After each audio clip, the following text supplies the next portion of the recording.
Hello students, goods and service tax fundamentals సబ్జెక్ట్లోని next topic discuss చేద్దాం. Next topic ఏమిటంటే impact of GST on centre and state level taxes.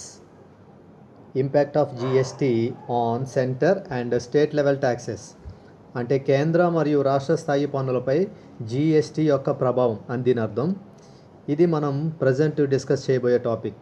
Right, ఏంటి topic దేనికి సంబంధించిందంటే GST అనే కొత్త ట్యాక్స్ని ఇండియాలో ఇంట్రడ్యూస్ చేయడం వల్ల జిఎస్టీని ఇంట్రడ్యూస్ చేయడానికి ముందు ఉన్నటువంటి ఇండైరెక్ట్ ట్యాక్సెస్లో ఏ విధమైన ఇంపాక్ట్ అనేది సంభవించింది అనేది ఈ కాన్సెప్ట్. అంటే జిఎస్టీ అనే సింగిల్ ఇండైరెక్ట్ ట్యాక్స్ని ఇండియాలో ఇంట్రడ్యూస్ చేయడానికంటే ముందు ఇండియాలో చాలా రకాలైన ఇండైరెక్ట్ ట్యాక్సెస్ ఇంప్లిమెంటేషన్లో ఉండేవి. వాటన్నిటిని క్యాన్సిల్ చేసి వాటి ప్లేస్లో కొత్తగా సింగిల్ ఇండైరెక్ట్ ట్యాక్స్ జిఎస్టీని తీసుకురావడం జరిగింది. మరి దీనివల్ల సెంట్రల్ లెవెల్లో కానీ స్టేట్ లెవెల్లో కానీ జిఎస్టీ ఏ విధమైన ప్రభావాన్ని చూపించింది, ఏ విధమైన ఇంపాక్ట్ని చూపించింది అనే దానికి సంబంధించిందే ఈ కాన్సెప్ట్. రైట్, ఇండియాలో ఇండిపెండెన్స్ వచ్చిన తర్వాత నుంచి కూడా ట్యాక్సెస్కి సంబంధించి అనేక రకాలైన సంస్కరణలు జరుగుతూ వచ్చాయి. అంటే ట్యాక్స్ రిఫార్మ్స్ చాలా జరుగుతూ వచ్చాయి. మనం ప్రీవియస్ క్లాస్లో కూడా అంటే జిఎస్టీకి సంబంధించి లెక్చర్ 5లో నీడ్ ఫర్ ట్యాక్స్ రిఫార్మ్ అంటే పన్నులు సంస్కరించాల్సిన అవసరం ఏమిటి అనే టాపిక్ని డిస్కస్ చేయడం జరిగింది. సో ఆ విధంగా ఇండియాలో అనేక సందర్భాల్లో ట్యాక్సెస్ని రిఫార్మ్ చేసుకుంటూ వచ్చారు. అంటే సిచ్యువేషనల్గా, పీరియాడికల్గా కొత్తగా మార్కెట్లో సంభవిస్తున్న మార్పులకు తగ్గట్టు ట్యాక్సెస్ని కూడా రిఫార్మ్ చేసుకుంటూ వచ్చారు. సరే, అయితే ఇండియాలో ఎన్నో రకాల ట్యాక్స్ రిఫార్మేషన్స్ జరిగాయి, కానీ జిఎస్టీగా మనం పిలుస్తున్న ఈ ట్యాక్స్ రిఫార్మ్ అనేది ఇండియాలో biggest and the most radical economic రిఫార్మ్గా చెప్పవచ్చు. భారతదేశంలో పన్నుల సంస్కరణ అనేక సందర్భాల్లో అనేక సంవత్సరాల్లో జరుగుతూ వస్తుంది. అయితే ఇటీవల కాలంలో క్రొత్తగా చేసిన జిఎస్టీ పన్ను సంస్కరణ అనేది భారతదేశంలో పరోక్ష పన్నుల సంస్కరణలో ఒక చెప్పుకోదగ్గ సంస్కరణగా మనం భావించాలి. చాలా బిగ్గెస్ట్ ట్యాక్స్ రిఫార్మ్ అన్నమాట ఈ జిఎస్టీకి సంబంధించిన ట్యాక్స్ రిఫార్మ్. ఈ జిఎస్టీ అనే కొత్త ట్యాక్స్ రిఫార్మ్ వల్ల ఇండియాలో చాలా చెప్పుకోదగ్గ స్థాయిలో గొప్పగా మార్పులు సంభవించడం జరిగాయి. ఊహించని విధంగా అసాధారణ రీతిలో చాలా మార్పులు సంభవించాయి. అంటే సెంట్రల్ లెవెల్లో కానీ స్టేట్ లెవెల్లో కానీ జిఎస్టీ అనే కొత్త ట్యాక్స్ని ఇంట్రడ్యూస్ చేయడం వల్ల చెప్పుకోదగ్గ విధంగా అసాధారణ రీతిలో సిగ్నిఫికెంట్ చేంజెస్ అనేవి అక్కరవ్వడం జరిగింది. ఈ జిఎస్టీ సిస్టమ్ని, కొత్త ఇండైరెక్ట్ ట్యాక్స్ సిస్టమ్ని ఇండియాలో తీసుకురావడానికి కాన్స్టిట్యూషనల్ అమెండ్మెంట్ చేయడం జరిగింది. ఈ కాన్స్టిట్యూషనల్ అమెండ్మెంట్ చేసి ఇండియాలో సింగిల్ ఇండైరెక్ట్ ట్యాక్స్ జిఎస్టీని తీసుకురావడం వల్ల పబ్లిక్ యొక్క ట్యాక్స్ బర్డెన్ని ఎంతో కొంత రెడ్యూస్ చేయాలని ఆలోచన చేయడం జరిగింది. ఈ విధంగా ఎంతో కొంత ట్యాక్స్ బర్డెన్ని రెడ్యూస్ చేయాలనే ఉద్దేశంతోనే గతంలో ఏవైతే ఇండైరెక్ట్ ట్యాక్సెస్ ఉన్నావో వాటన్నిటినీ క్యాన్సిల్ చేసి కొత్తగా జిఎస్టీ అనే సింగిల్ ఇండైరెక్ట్ ట్యాక్స్ని తీసుకురావడం జరిగింది. ఈ కొత్త సింగిల్ ఇండైరెక్ట్ ట్యాక్స్ అంటే జిఎస్టీని తీసుకురావడం వల్ల దీనివల్ల చాలామందికి చాలా రకాలుగా బెనిఫిట్ కలుగుతుంది అనే ఉద్దేశంతోనే ఈ కొత్త జిఎస్టీని తీసుకురావడం జరిగింది. The GST is expected to make the life easy for individual customers, businesses and industries and also governments. ఈ కొత్త జిఎస్టీ వల్ల చాలామంది వ్యక్తులు, దాంతోపాటు వ్యాపార సంస్థలు, పరిశ్రమలు, ఇంకా ప్రభుత్వానికి సంబంధించి అనేక ప్రయోజనాలు చేకూరుతాయి. ఇండివిజువల్స్ పర్సన్స్ యొక్క లైఫ్ అనేది ఈజీ అవుతుంది అనే ఉద్దేశంతోనే కొత్తగా జిఎస్టీ అనే సింగిల్ ఇండైరెక్ట్ ట్యాక్స్ని ఇండియాలో ఇంట్రడ్యూస్ చేయడం జరిగింది. సరే, మరైతే జిఎస్టీ అనేది కొత్తగా ఇంట్రడ్యూస్ చేయడం అయిపోయింది. అంటే 2017 జూలై 1 నుంచి ఇండియాలో జిఎస్టీ అనే సింగిల్ ఇండైరెక్ట్ ట్యాక్స్ ఇంప్లిమెంట్ అవుతూ వస్తుంది. మరి దీనివల్ల సెంట్రల్ లెవెల్లో కానీ స్టేట్ లెవెల్లో కానీ ఎలాంటి చేంజెస్ జరిగాయి, లేకపోతే మనం ఈ టాపిక్కి పెట్టుకున్న హెడ్డింగ్ని మరో విధంగా ఎలా చెప్పుకోవచ్చు అంటే advantages and short Cummins at the central and state level by introducing the GST. అంటే జిఎస్టీ అనే ట్యాక్స్ని ఇంట్రడ్యూస్ చేయడం వల్ల సెంట్రల్ లెవెల్లో కానీ స్టేట్ లెవెల్లో కానీ ఏ రకమైన అడ్వాంటేజెస్ ఉన్నవి లేదా ఏ విధమైన షార్ట్ కమింగ్స్ ఉన్నవి అనేది కూడా మనం ఈ టాపిక్కి హెడ్డింగ్గా పెట్టుకోవచ్చు. సరే, ఇప్పుడు మనం జిఎస్టీ అనే కొత్త ట్యాక్స్ని ఇండియాలో ఇంట్రడ్యూస్ చేయడం వల్ల సెంట్రల్ లెవెల్లో కానీ స్టేట్ లెవెల్లో కానీ ఏ విధమైన ఇంపాక్ట్ అనేది జరగడం సంభవించింది మనం తెలుసుకుంటాం. ఇక్కడ కొన్ని ట్యాక్సెస్ని ఏ ట్యాక్స్కి ఆ ట్యాక్స్ సెపరేట్గా డిస్కస్ చేస్తూ వెళ్తాం. మన డిస్కషన్లో భాగంగా ఇక్కడ ఫస్ట్ ఏంటంటే సెంట్రల్ ఎక్సైజ్ డ్యూటీ, కేంద్ర ఎక్సైజ్ సుంకము. ఈ సెంట్రల్ ఎక్సైజ్ డ్యూటీ అనే ఈ ట్యాక్స్ని సెంట్రల్ గవర్నమెంట్ గూడ్స్ని ప్రొడ్యూస్ చేసేటప్పుడు లేదా మ్యానుఫ్యాక్చర్ చేసేటప్పుడు ఈ ట్యాక్స్ని ఛార్జ్ చేయడం జరుగుతుంది. Basically this tax is charged at the stage of manufacture of goods in the factories. ఫ్యాక్టరీల్లో వస్తువులను తయారు చేసే ఆ సందర్భంలోనే కేంద్రము ఈ ఎక్సైజ్ సుంకము అనే పన్నును విధించడం జరుగుతుంది. ఇక్కడ మనం సెంట్రల్ ఎక్సైజ్ డ్యూటీకి సంబంధించి ఈ పాయింట్ని మనం ఎలా డిస్కస్ చేస్తామంటే ప్రీవియస్ సెనారియో అంటే గత సందర్భంలో ఏ విధంగా జరిగింది, impact on central government after GST అంటే జిఎస్టీ తర్వాత కేంద్ర ప్రభుత్వంపై ప్రభావం ఏ విధంగా ఉంది, అదేవిధంగా impact on state government after GST తర్వాత రాష్ట్ర ప్రభుత్వంపై ప్రభావం ఏ విధంగా ఉంది. అంటే central excise duty previous scenario ఏంటి, జిఎస్టీ వచ్చిన తర్వాత ప్రజెంట్ సెంట్రల్ గవర్నమెంట్ మీద దాని ఇంపాక్ట్ ఏ విధంగా ఉంది, అదేవిధంగా జిఎస్టీ వచ్చిన తర్వాత స్టేట్ గవర్నమెంట్ మీద దీని ఇంపాక్ట్ ఏ విధంగా ఉంది అని మనం ఇప్పుడు డిస్కస్ చేయబోతున్నాం. రైట్, సెంట్రల్ ఎక్సైజ్ డ్యూటీకి సంబంధించి ప్రీవియస్ సెనారియో చూస్తే currently central government is only collecting the tax on manufacture. ఈ సెంట్రల్ ఎక్సైజ్ డ్యూటీకి సంబంధించి ప్రీవియస్ సెనారియో చూస్తే మ్యానుఫ్యాక్చర్ ఆఫ్ గూడ్స్ని మ్యానుఫ్యాక్చర్ చేసేటప్పుడు సెంట్రల్ గవర్నమెంట్ మాత్రమే ఈ రకమైన డ్యూటీని ఛార్జ్ చేసేది. ఇది ప్రీవియస్ సెనారియో. మరైతే జిఎస్టీ వచ్చిన తర్వాత ఏం జరిగింది, after GST impact of central government. GST వచ్చిన తర్వాత సెంట్రల్ గవర్నమెంట్ యొక్క ఇంపాక్ట్ ఏ విధంగా ఉందని చూస్తే సెంట్రల్ గవర్నమెంట్ ప్రజెంట్ జిఎస్టీ అనే ట్యాక్స్ కొత్త ట్యాక్స్ వచ్చేసింది కాబట్టి స్పెషల్గా మ్యానుఫ్యాక్చర్ అనే దాని మీద ట్యాక్స్ వేయడానికి ఏ విధమైన రైట్ సెంట్రల్ గవర్నమెంట్కి లేదు. ఎందుకంటే జిఎస్టీ అనే కొత్త ట్యాక్స్లో ఒకే ఒక టెర్మినాలజీ ఉంటుంది, అదేంటంటే సప్లై, సరఫరా. మనం ఇంట్రడక్షన్లో నేర్చుకోవడం జరిగింది. ఈ జిఎస్టీకి సంబంధించి ఉపోద్ఘాతంలో నేర్చుకుంటున్నప్పుడు సరఫరా, సప్లై అనే కాన్సెప్ట్ నేర్చుకున్నాం.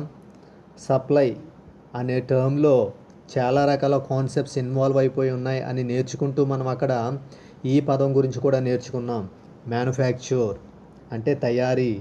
ఈ విధంగా మ్యానుఫ్యాక్చర్ కానీ, సేల్ కానీ, రెంట్ కానీ, లీజ్ కానీ, డిస్పోజల్ కానీ, ఇవన్నీ ఇదివరకు ఉండేటువంటి టర్మ్స్, ఇదివరకు ఉండేటువంటి పదాలు. ఇదివరకు ఈ పదాలకు ఈ విషయాలకు వేరువేరుగా ట్యాక్సెస్ని ఛార్జ్ చేసేవారు. కానీ కొత్త ట్యాక్స్ జిఎస్టీ వచ్చిన తర్వాత ఈ మ్యానుఫ్యాక్చర్ కానీ, ఈ సేల్ కానీ, లీజ్ కానీ, రెంట్ కానీ, డిస్పోజల్ కానీ ఇవన్నీ వేరువేరు పదాలుగా కాకుండా ఒకే పదంలో కలిసిపోయినవి. అదే ఆ పదం ఏంటంటే సప్లై, సరఫరా. సో కొత్త కాన్సెప్ట్ సప్లై అనే కాన్సెప్ట్ జిఎస్టీలో రావడం జరిగింది కాబట్టి జిఎస్టీ క్రింద మ్యానుఫ్యాక్చర్ అనే కాన్సెప్ట్కి సంబంధించి స్పెషల్గా ట్యాక్స్ ఛార్జ్ చేయడానికి లేదు. జిఎస్టీ క్రింద సెపరేట్గా సప్లై అనే దాని మీద ట్యాక్స్ ఛార్జ్ చేస్తారు. అయితే సెంట్రల్ గవర్నమెంటు పర్టికులర్గా ఏ మ్యానుఫ్యాక్చర్ మీద ట్యాక్స్ ఛార్జ్ చేయడానికి రైట్ లేదు, కానీ పెట్రోల్ అండ్ డీజిల్ అనే ఐటమ్స్కి సంబంధించి తప్ప మిగిలిన దేని మీద కూడా సెంట్రల్ గవర్నమెంట్కి ఈ ఎక్సైజ్ డ్యూటీని ఛార్జ్ చేయడానికి రైట్ లేదు. అంటే పెట్రోల్ అండ్ డీజిల్కి సంబంధించి వాటి మ్యానుఫ్యాక్చర్ జరిగేటప్పుడు దాని మీద ఎక్సైజ్ డ్యూటీ అనే ట్యాక్స్ని ఛార్జ్ చేసే రైట్ ఇప్పటికీ కూడా సెంట్రల్ గవర్నమెంట్కి ఉన్నది. ఆ 2 ఐటమ్స్ తప్పించి అంటే మరికొన్ని ఐటమ్స్ కూడా యాడ్ చేశారు తర్వాత. ఈ విధంగా జస్ట్ ఒక లిమిటెడ్ ఐటమ్స్కి మాత్రమే తప్పించి మిగిలిన దేని మీద కూడా మ్యానుఫ్యాక్చర్ అనే టర్మ్ని బేస్ చేసుకుని సెంట్రల్ గవర్నమెంట్ ట్యాక్స్ని ఛార్జ్ చేసే రైట్ ప్రస్తుతం జిఎస్టీలో అయితే లేదు. ఇది వరకైతే సెంట్రల్ గవర్నమెంట్కి ఏ ప్రోడక్ట్ అయినా సరే, ఏ గూడైనా సరే, అంటే ఏ వస్తువైనా సరే దానికి సంబంధించిన మ్యానుఫ్యాక్చర్ తయారీ మీద సెంట్రల్ గవర్నమెంట్ ప్రీవియస్గా సెంట్రల్ ఎక్సైజ్ డ్యూటీ అనే ట్యాక్స్ని ఛార్జ్ చేసేది. ప్రజెంట్ మ్యానుఫ్యాక్చర్ అనే టర్మ్ని బేస్ చేసుకుని సెంట్రల్ గవర్నమెంట్కి ట్యాక్స్ని ఛార్జ్ చేసే రైట్ లేదు other than petrol and diesel right. ఇది సెంట్రల్ గవర్నమెంట్కి సంబంధించి. మరి స్టేట్ గవర్నమెంట్కి సంబంధించి ఏంటంటే స్టేట్ గవర్నమెంట్కి పర్టికులర్గా మ్యానుఫ్యాక్చర్ మీద ట్యాక్స్ని ఛార్జ్ చేసే రైట్ ఏమీ లేదు. కేవలం సెంట్రల్ గవర్నమెంట్కి మాత్రమే మ్యానుఫ్యాక్చర్ మీద ట్యాక్స్ని ఛార్జ్ చేసే రైట్ ఉండేది. అయితే ఒక ఐటమ్ ఏంటంటే ఆల్కహాల్ ఫర్ హ్యూమన్ కన్జంప్షన్, అంటే మానవ వినియోగానికి మద్యము అని అంటారు. మానవ వినియోగానికి మద్యము. ఈ ఆల్కహాల్కి సంబంధించిన మ్యానుఫ్యాక్చర్ మీద మాత్రం ట్యాక్స్ని ఛార్జ్ చేసే రైట్ స్టేట్ గవర్నమెంట్కి ఉన్నది. ఆ ట్యాక్స్ ఏం పేరంటే స్టేట్ ఎక్సైజ్ డ్యూటీ, రాష్ట్ర ఎక్సైజ్ సుంకము. అంటే స్టేట్ ఎక్సైజ్ డ్యూటీ అనే డ్యూటీ తప్ప ఇక ఏ విధమైన మ్యానుఫ్యాక్చర్ మీద ట్యాక్స్ని ఛార్జ్ చేసే రైటు ప్రజెంట్ జిఎస్టీ అనే కొత్త ట్యాక్స్ ప్రకారం స్టేట్ గవర్నమెంట్స్కి లేదు. ఇది సెంట్రల్ ఎక్సైజ్ డ్యూటీ. ఈ సెంట్రల్ ఎక్సైజ్ డ్యూటీని ఎలా ఛార్జ్ చేసేవారంటే ఒక ఫైనాన్షియల్ ఇయర్లో యాన్యువల్ టర్నోవర్ 1.5 crores కానీ మించినప్పుడు కంపల్సరీ ఈ సెంట్రల్ ఎక్సైజ్ డ్యూటీ అనే ట్యాక్స్ని ఛార్జ్ చేసేవారు.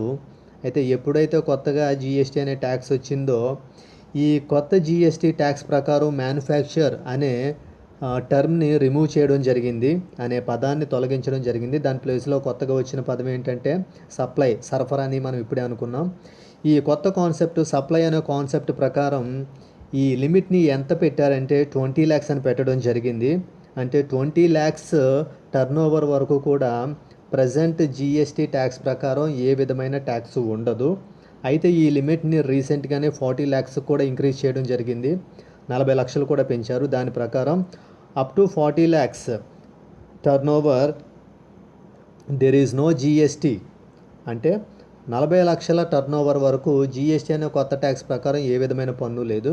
ఒకవేళ టర్నోవర్ 40 lakhs కానీ ఎక్సెస్ అయితే అప్పుడు మాత్రమే ట్యాక్స్ అనేది ఛార్జ్ చేయబడుతుంది. అది సెంట్రల్ గవర్నమెంట్ లెవెల్లో అయినా సరే, స్టేట్ గవర్నమెంట్ లెవెల్లో అయినా సరే. ఇది central excise duty. Next service tax. గతంలో సర్వీస్ ట్యాక్స్ని ఛార్జ్ చేసే రైట్ అండ్ అథారిటీ సెంట్రల్ గవర్నమెంట్ది. సెంట్రల్ గవర్నమెంట్ మాత్రమే సర్వీస్ ట్యాక్స్, సేవా పన్ను అనే పన్నుని విధించేది. అయితే కొత్త ట్యాక్స్ జిఎస్టీ వచ్చిన తర్వాత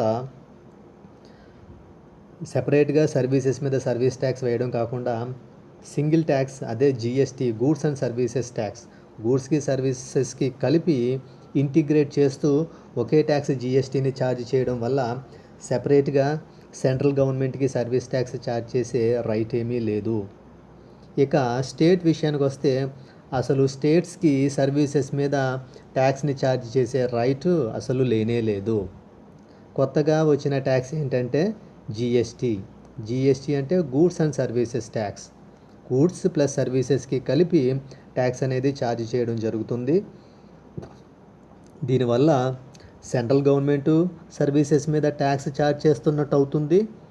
అయితే కొత్తగా ఎప్పుడు కూడా సర్వీసెస్ మీద ట్యాక్స్ ఛార్జ్ చేయని స్టేట్స్ కూడా జిఎస్టీ అనే కొత్త ట్యాక్స్ వల్ల ట్యాక్స్ని ఛార్జ్ చేసే రైట్ వచ్చినట్లుగా మనం చెప్పుకోవచ్చు. అందుకే జిఎస్టీ అనే ట్యాక్స్ని ఛార్జ్ చేయడం వల్ల వచ్చే రెవెన్యూలో సెంట్రల్ గవర్నమెంట్ 50% తీసుకుంటుంది. దాన్ని ఏ పేరు మీద తీసుకుంటుందంటే సిజిఎస్టీ అనే పేరు మీద తీసుకుంటుంది. అదేవిధంగా జిఎస్టీ అనే ట్యాక్స్ ఛార్జ్ చేయడం వల్ల వచ్చిన రెవెన్యూలో 50% షేర్ స్టేట్ గవర్నమెంట్ తీసుకుంటుంది. ఏ పేరుతో తీసుకుంటుంది? ఎస్జిఎస్టీ అనే పేరుతో తీసుకుంటుంది. ఇది సర్వీస్ ట్యాక్స్. సర్వీస్ ట్యాక్స్ విషయానికి వస్తే ప్రీవియస్గా సర్వీస్ ట్యాక్స్ని సెంట్రల్ గవర్నమెంట్ మాత్రమే ఛార్జ్ చేసేది. ప్రజెంట్ కొత్త ట్యాక్స్ జిఎస్టీ వచ్చిన తర్వాత ఇద్దరు కూడా ఛార్జ్ చేస్తున్నట్లుగా మనం అర్థం చేసుకోవాలి. అంటే సెంట్రల్ గవర్నమెంట్ ఛార్జ్ చేస్తుంది, స్టేట్ గవర్నమెంట్ కూడా ఛార్జ్ చేస్తుంది. సెంట్రల్ గవర్నమెంట్ సిజిఎస్టీ అనే పేరుతో ఛార్జ్ చేస్తుంది, స్టేట్ గవర్నమెంట్ ఎస్జిఎస్టీ అనే పేరుతో ఛార్జ్ చేస్తుంది. Next inter state sales tax, CST, central sales tax అని కూడా అంటారు దీన్ని. అంటే అంతర్రాష్ట్ర అమ్మకాల పన్ను, అంతర్రాష్ట్ర అమ్మకాల పన్ను లేదా కేంద్ర అమ్మకపు పన్ను, కేంద్ర అమ్మకపు పన్ను, CST. Inter state sales tax అంటే ఏదైనా సేల్ ట్రాన్సాక్షన్ 2 డిఫరెంట్ స్టేట్స్ మధ్య జరిగితే దాన్ని ఇంటర్ స్టేట్ సేల్ ట్రాన్సాక్షన్ అంటారు. అంటే ఏదైనా ఒక అమ్మకపు వ్యవహారం 2 వేర్వేరు రాష్ట్రాల మధ్య కానీ జరిగితే దాన్ని అంతర్రాష్ట్ర అమ్మకపు వ్యవహారం అంటారు. ఫర్ ఎగ్జాంపుల్, ఆంధ్రప్రదేశ్ నుంచి ఒక సేల్ ట్రాన్సాక్షన్ కర్ణాటక స్టేట్కి మధ్య జరిగింది అనుకుందాం. అంటే ఇక్కడ సేల్ ట్రాన్సాక్షన్ 2 డిఫరెంట్ స్టేట్స్ మధ్య జరిగింది. ఆంధ్రప్రదేశ్ అండ్ కర్ణాటక ఈ 2 వేర్వేరు రాష్ట్రాలు కాబట్టి ఈ 2 వేర్వేరు రాష్ట్రాల మధ్య ఒక సేల్ ట్రాన్సాక్షన్ జరిగింది కాబట్టి దీన్ని ఇంటర్ స్టేట్ సేల్ ట్రాన్సాక్షన్ అంటారు. అంటే అంతర్రాష్ట్ర అమ్మకపు వ్యవహారం అంటారు. ఈ ట్రాన్సాక్షన్ మీద ఛార్జ్ చేసే ట్యాక్స్ ఏంటంటే సిఎస్టీ, సెంట్రల్ సేల్స్ ట్యాక్స్, కేంద్ర అమ్మకపు పన్ను. పేరులోనే ఉన్నట్లుగా ఇంటర్ స్టేట్ సేల్ ట్రాన్సాక్షన్ ఏదైతే ఉంటుందో దాని మీద సెంట్రల్ గవర్నమెంట్ మాత్రమే ట్యాక్స్ని ఛార్జ్ చేస్తుంది. అయితే ఆ ట్యాక్స్ని ఛార్జ్ చేయడం ద్వారా వచ్చిన రెవెన్యూని కలెక్ట్ చేసి యూజ్ చేసుకునేది సేల్ చేసిన స్టేట్ గవర్నమెంట్స్ మాత్రమే. దీన్ని జాగ్రత్తగా గమనించాలి. రైట్. ఈ విధంగా సిఎస్టీ అనే ట్యాక్స్ని స్టేట్ గవర్నమెంట్ ఛార్జ్ చేసేది, సెంట్రల్ గవర్నమెంట్ ఛార్జ్ చేసేది. వచ్చిన రెవెన్యూని స్టేట్ గవర్నమెంటే కలెక్ట్ చేసి స్టేట్ గవర్నమెంటే యూజ్ చేసేది. ఇది ప్రీవియస్గా జరిగే విషయం. మరి ప్రజెంట్ జిఎస్టీ అనే కొత్త ట్యాక్స్ రావడం వల్ల ఈ సిఎస్టీ అనే ట్యాక్స్ క్యాన్సిల్ అయిపోయింది. కొత్తగా వచ్చిన ట్యాక్స్ ఏంటంటే IGST, integrated goods and service tax. Integrated goods and service tax, సమీకృత వస్తు సేవల పన్ను అని అంటారు దీన్ని, లేదా ఏకీకృత వస్తు సేవల పన్ను అని కూడా దీనికి మరొక పేరుంది.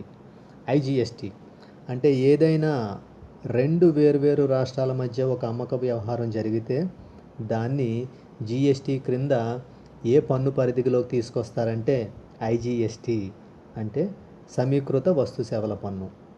అంటే ఆంధ్రప్రదేశ్కి కర్ణాటక ఈ 2 వేర్వేరు రాష్ట్రాల మధ్య కానీ సేల్ ట్రాన్సాక్షన్ జరిగితే కొత్త జిఎస్టీ ట్యాక్స్ ప్రకారం ఐజిఎస్టీ అనే ట్యాక్స్ పడుతుంది. ఈ ట్యాక్స్లో 50% రెవెన్యూ సెంట్రల్ గవర్నమెంట్ తన దగ్గర పెట్టుకుంటుంది. రిమైనింగ్ షేర్ని స్టేట్ గవర్నమెంట్స్ మధ్య సెంట్రల్ గవర్నమెంటే డిస్ట్రిబ్యూట్ చేయడం జరుగుతుంది. ఇది ఇంట్రా స్టేట్ సేల్స్ ట్యాక్స్ అంటే అంతర్రాష్ట్ర అమ్మకపు పన్ను. అంటే ఏవైనా 2 వేర్వేరు రాష్ట్రాల మధ్య అమ్మకాల వ్యవహారం జరిగితే దాని మీద గతంలో సిఎస్టీ పడేది, సెంట్రల్ సేల్స్ ట్యాక్స్, కేంద్ర అమ్మకపు పన్ను అనే ట్యాక్స్ ఛార్జ్ చేసేవారు. కొత్తగా జిఎస్టీ వచ్చిన తర్వాత ఐజిఎస్టీ అనే ట్యాక్స్ని ఛార్జ్ చేస్తున్నారు. ఈ ఐజిఎస్టీ అనే ట్యాక్స్ నుంచి వచ్చిన రెవెన్యూలో 50% సెంట్రల్ గవర్నమెంట్ వాడుకుంటుంది. మరి ఇక స్టేట్ గవర్నమెంట్స్కి అంటే దేశంలో ఉన్న రాష్ట్రాలకు ఎంత వస్తుందంటే రిమైనింగ్ 50%ని జిఎస్టీ కౌన్సిల్ చెప్పిన ప్రకారం సెంట్రల్ గవర్నమెంటే వివిధ రాష్ట్రాల మధ్య ఆ మిగిలిన 50% రెవెన్యూని డిస్ట్రిబ్యూట్ చేస్తుంది, పంపిణీ చేస్తుంది. నెక్స్ట్ ట్యాక్స్ ఏంటంటే ఇంట్రా స్టేట్ సేల్స్ అంటే రాష్ట్ర అంతర్గత అమ్మకాలు. రాష్ట్ర అంతర్గత అమ్మకాలు. జస్ట్ ఇప్పుడే మనం డిస్కస్ చేసింది ఇంటర్ స్టేట్ సేల్స్. ఇప్పుడు మనం డిస్కస్ చేయబోయేది ఇంట్రా స్టేట్ సేల్స్ అంటే రాష్ట్ర అంతర్గత అమ్మకాలు.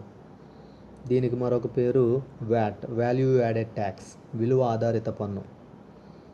అంటే sale transaction within the state కానీ జరిగితే దాన్ని ఇంట్రా స్టేట్ సేల్ ట్రాన్సాక్షన్ అంటారు. దాని మీద ఏ ట్యాక్స్ని ఛార్జ్ చేస్తారంటే వ్యాట్ ట్యాక్స్ని ఛార్జ్ చేస్తారు. అది గతంలో మరి ప్రజెంట్ కొత్తగా జిఎస్టీ అనే కొత్త ట్యాక్స్ వచ్చింది కాబట్టి స్టేట్స్ ఏమైనా ట్యాక్స్ని కలెక్ట్ చేస్తున్నాయా, సెంట్రల్ ఏదన్నా ట్యాక్స్ని కలెక్ట్ చేస్తుందా అంటే కొత్త ట్యాక్స్ జిఎస్టీ రావడం వల్ల సేల్స్ లేదా సేల్ అనే టర్మ్ క్యాన్సిల్ అయిపోయి దాని ప్లేస్లో కొత్తగా వచ్చిన టర్మ్ ఏంటండి, సరఫరా. కొత్త ట్యాక్స్ జిఎస్టీ ప్రకారం సేల్స్ మీద కాదు ట్యాక్స్ పడేది, సప్లై మీద ట్యాక్స్ పడుతుంది. సప్లై మీద ట్యాక్స్ ఏం పడుతుంది అంటే ఇక్కడ ట్రాన్సాక్షను ఎలా జరిగింది, ట్రాన్సాక్షన్ ఎక్కడ జరిగిందంటే the transaction occurred within the state. కాబట్టి అంటే స్టేట్ లోపలే ట్రాన్సాక్షన్ జరిగింది కాబట్టి ఏ ట్యాక్స్ ఛార్జ్ అవుతుంది జిఎస్టీ కింద అంటే ఎట్ ఆ టైము సిజిఎస్టీ, ఎస్జిఎస్టీ అనే ట్యాక్సెస్ ఛార్జ్ చేయడం జరుగుతుంది. అంటే ఒకేసారి సెంట్రల్ జిఎస్టీ, స్టేట్ జిఎస్టీ అనే 2 ట్యాక్సెస్ ఎట్ ఆ టైం ఛార్జ్ చేయడం జరుగుతుంది. ఈ విధంగా ట్యాక్స్ ఛార్జ్ చేయడం వల్ల వచ్చిన రెవెన్యూలో 50% సెంట్రల్ గవర్నమెంట్కి వెళ్ళిపోతుంది, మిగిలిన 50% స్టేట్ గవర్నమెంట్కి వెళ్ళిపోతుంది. ఇది ఇంట్రా స్టేట్ సేల్స్ అంటే రాష్ట్ర అంతర్గత అమ్మకాలు. రాష్ట్రంలోనే అంతర్గతంగా అమ్మకాలు జరిగితే గతంలో వ్యాట్ అనే ట్యాక్స్ పడేది, కానీ ప్రస్తుతం వ్యాట్ లేదు, కొత్తగా జిఎస్టీ వచ్చింది కాబట్టి రాష్ట్రంలోనే అంతర్గతంగా అమ్మకాలు జరిగితే ఛార్జ్ అయ్యే ట్యాక్స్ ఏంటంటే సిజిఎస్టీ, ఎస్జిఎస్టీ. సిజిఎస్టీ నుంచి వచ్చిన రెవెన్యూ సెంట్రల్ గవర్నమెంట్కి వెళ్ళిపోతుంది, ఎస్జిఎస్టీ నుంచి వచ్చిన రెవెన్యూ స్టేట్ గవర్నమెంట్కి వెళ్ళిపోతుంది. నెక్స్ట్ ట్యాక్స్ ఆన్ టర్నోవర్పై పన్ను. గతంలో స్మాల్ బిజినెస్ యూనిట్స్కి బెనిఫిట్ కల్పించాలనే ఉద్దేశంతో వాటిని వ్యాట్ ట్యాక్స్ పరిధిలోకి తీసుకురాకుండానే ఆ చిన్న స్మాల్ బిజినెస్ యూనిట్స్కి సెపరేట్గా ఒక ట్యాక్స్ని కలెక్ట్ చేసేవారు. దాని పేరు ట్యాక్స్ ఆన్ టర్నోవర్. దాని ప్రకారం ఆ స్మాల్ బిజినెస్ యూనిట్స్ యొక్క annual turnover less than 40 lakhs కానీ ఉంటే వాటిని వ్యాట్ అనే ట్యాక్స్ పరిధిలోకి తీసుకురాకుండా ట్యాక్స్ ఆన్ టర్నోవర్ అనే ట్యాక్స్ని ఛార్జ్ చేసి డైరెక్ట్గా స్టేట్ గవర్నమెంట్సే ఆ ట్యాక్స్ని కలెక్ట్ చేసుకునేవి. అంటే గతంలో చిన్న వ్యాపార సంస్థలకు లబ్ధి చేకూర్చాలనే ఉద్దేశంతో ప్రభుత్వం ఏ చిన్న వ్యాపార సంస్థల వార్షిక టర్నోవర్ అయితే 40 లక్షల కంటే తక్కువగా ఉంటుందో వాటి టర్నోవర్పై ట్యాక్స్ ఆన్ టర్నోవర్ అంటే టీఓటీ అని కూడా పిలుస్తారు, ఆ పన్నుని విధించేది. ఆ పన్ను విధించి డైరెక్ట్గా రాష్ట్ర ప్రభుత్వాలే ఆ పన్నును వసూలు చేసేవి. అంటే ప్రత్యేకంగా వ్యాట్ పన్ను పరిధిలోకి తీసుకురాకుండానే ఈ రాష్ట్ర ప్రభుత్వాలు టర్నోవర్పై పన్ను అనే పన్ను విధించి ఆ పన్నుని రాష్ట్ర ప్రభుత్వాలే ప్రత్యేకంగా వసూలు చేసేవి. అంటే గతంలో చిన్న వ్యాపార సంస్థలకు అంటే 40 లక్షల కంటే తక్కువ టర్నోవర్ ఉన్న వ్యాపార సంస్థలకు టర్నోవర్ ట్యాక్స్ని రాష్ట్ర ప్రభుత్వాలు విధించి వసూలు చేసేవి. వ్యాట్ పరిధిలోకి తీసుకురావాల్సిన అవసరం లేకుండానే రాష్ట్ర ప్రభుత్వాలు ఈ పన్ను విధించి వసూలు చేసేవి. అయితే ప్రస్తుతం కొత్త ట్యాక్స్ జిఎస్టీ వచ్చిన తర్వాత జిఎస్టీలో కూడా చిన్న వ్యాపారస్తులకు చిన్న వ్యాపార సంస్థలకు ప్రయోజనం చేకూర్చాలి అనే ఉద్దేశంతో గవర్నమెంటు ఒక స్కీమ్ని ఇంట్రడ్యూస్ చేసింది. ఆ స్కీమ్ పేరు కాంపోజిట్ స్కీమ్. కాంపోజిట్ పథకము లేదా మిశ్రమ పథకము అని అంటారు. ఈ స్కీమ్ ప్రకారం స్మాల్ బిజినెస్ యూనిట్స్ ఏవైతే ఉంటాయో వాటి యొక్క annual turnover up to 40 lakhs ఉంటే అసలు వాటిపై ఏ విధమైన జిఎస్టీ ఉండదు. ఒకవేళ వాటి టర్నోవర్ అంటే స్మాల్ బిజినెస్ యూనిట్స్ యొక్క టర్నోవర్ 40 lakhs కంటే ఎక్కువగా ఉండి 1.5 crores కంటే తక్కువగా ఉంటే ఇటువంటి స్మాల్ బిజినెస్ యూనిట్స్కి సెంట్రల్ గవర్నమెంట్ స్పెషల్గా ఇంట్రడ్యూస్ చేసిన స్కీమే కాంపోజిట్ స్కీమ్. అంటే 40 lakhs కంటే అబవ్ 1.5 crores కంటే తక్కువ టర్నోవర్ ఉన్న స్మాల్ బిజినెస్ యూనిట్స్ ఈ కాంపోజిట్ స్కీమ్లో మెంబర్స్గా చేరవచ్చు. ఎవరైతే ఈ కాంపోజిట్ స్కీమ్లో డీలర్స్గా వాళ్ళ నేమ్స్ని రిజిస్టర్ చేసుకుంటారో వాళ్ళని కాంపోజిట్ డీలర్స్ అంటారు. ఈ కాంపోజిట్ డీలర్స్ అంటే వీళ్ళ యొక్క యాన్యువల్ టర్నోవర్ ఎంత ఉంటుంది? 40 lakhs కంటే ఎక్కువగా, 1.5 crores కంటే తక్కువగా ఉంటుంది. వీళ్ళు కాంపోజిట్ డీలర్లు అంటారు. ఈ కాంపోజిట్ డీలర్లు జస్ట్ వాళ్ళ టర్నోవర్ ఎంతైతే వస్తుందో దాని మీద 1% GST పే చేస్తే సరిపోతుంది, అంతే. ఇంకా ఎడిషనల్గా ఏ విధమైన GST ఉండదు. ఇది GST అనే ట్యాక్స్లో స్మాల్ బిజినెస్ యూనిట్స్ని దృష్టిలో పెట్టుకుని ఇంట్రడ్యూస్ చేసిన ఒక మంచి స్కీమ్ ఇది, కాంపోజిట్ పథకము. ఈ కాంపోజిట్ స్కీమ్ అనేది చిన్న చిన్న వ్యాపార సంస్థలను దృష్టిలో పెట్టుకుని కేంద్ర ప్రభుత్వం తీసుకొచ్చిన ఒక మంచి పథకంగా చెప్పుకోవచ్చు. దీని ద్వారా 40 లక్షల రూపాయలు పైబడి 1.5 కోట్ల కంటే తక్కువ టర్నోవర్ కలిగిన చిన్న చిన్న వ్యాపార సంస్థలను నడిపే వ్యాపారస్తులు తమ వార్షిక టర్నోవర్పై కేవలం 1% GST చెల్లిస్తే సరిపోతుంది. ఈ విధంగా GST ద్వారా వచ్చిన రాబడిని 50% సెంట్రల్ గవర్నమెంట్ తీసుకుంటుంది, రిమైనింగ్ 50% స్టేట్ గవర్నమెంట్కి వెళ్తుంది. ఇది ట్యాక్స్ ఆన్ టర్నోవర్ ప్రస్తుత పరిస్థితి చూస్తే. Next, tax on petrol are diesel. Petrol లేదా డీజిల్పై పన్ను. ఈ పెట్రోల్ డీజిల్పై ప్రీవియస్ సెనారియో చూస్తే ఈ పెట్రోల్ డీజిల్ వీటిని మ్యానుఫ్యాక్చర్ చేసేటప్పుడు సెంట్రల్ గవర్నమెంట్ ఎక్సైజ్ డ్యూటీ అనే ట్యాక్స్ని ఛార్జ్ చేసేది.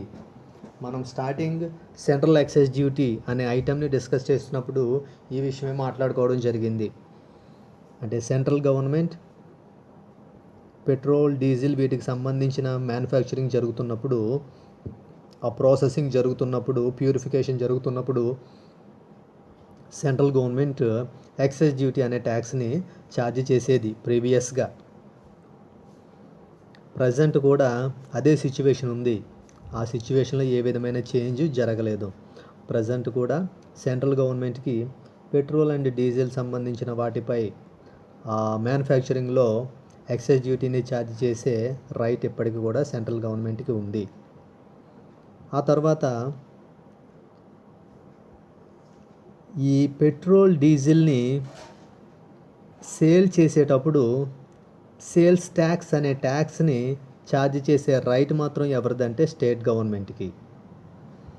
చాలా జాగ్రత్తగా గమనించాలి. పెట్రోల్ డీజిల్ మ్యానుఫ్యాక్చరింగ్ జరుగుతున్నప్పుడు ఛార్జ్ చేసే రైట్ ఎవరిదంటే సెంట్రల్ గవర్నమెంటు. ఆ ట్యాక్స్ పేరేం పేరంటే central excise duty. Petrol diesel manufacturing మీద central government central excise duty అనే పేరుతో ట్యాక్స్ని ఛార్జ్ చేసేది. అయితే ఈ పెట్రోల్ డీజిల్ని సేల్ చేసేటప్పుడు స్టేట్ గవర్నమెంట్స్ ఛార్జ్ చేసే ట్యాక్స్ ఏంటంటే సేల్స్ ట్యాక్స్ లేదా వ్యాట్ అని చెప్పుకోవచ్చు. దీన్ని స్టేట్ గవర్నమెంట్స్ మాత్రమే ఛార్జ్ చేసేవి. అంటే మ్యానుఫ్యాక్చరింగ్ స్టేజ్లోనేమో సెంట్రల్ గవర్నమెంట్ ఎక్సైజ్ డ్యూటీని ఛార్జ్ చేస్తుంది. సేల్ జరుగుతున్నప్పుడు స్టేట్ గవర్నమెంట్స్ వ్యాట్ పేరుతో ట్యాక్స్ని ఛార్జ్ చేసేవి.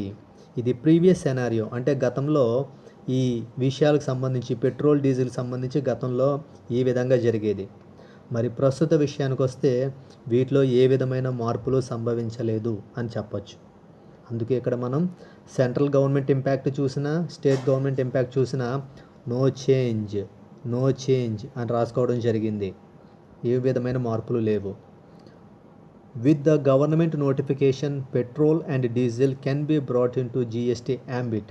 అంటే భవిష్యత్తులో కేంద్ర ప్రభుత్వం ఏదైనా ఒక నోటిఫికేషన్ తీసుకొచ్చి ఆ నోటిఫికేషన్ ద్వారా పెట్రోల్ మరియు డీజిల్ని కానీ GST పరిధిలోకి తీసుకొస్తే అప్పుడు ప్రస్తుతం ఉన్న పరిస్థితిలో ఏదైనా మార్పులు సంభవించవచ్చు. అంతవరకు ఇదే విధమైన పరిస్థితి కొనసాగుతుంది అని దాని అర్థం. రైట్, ఇవి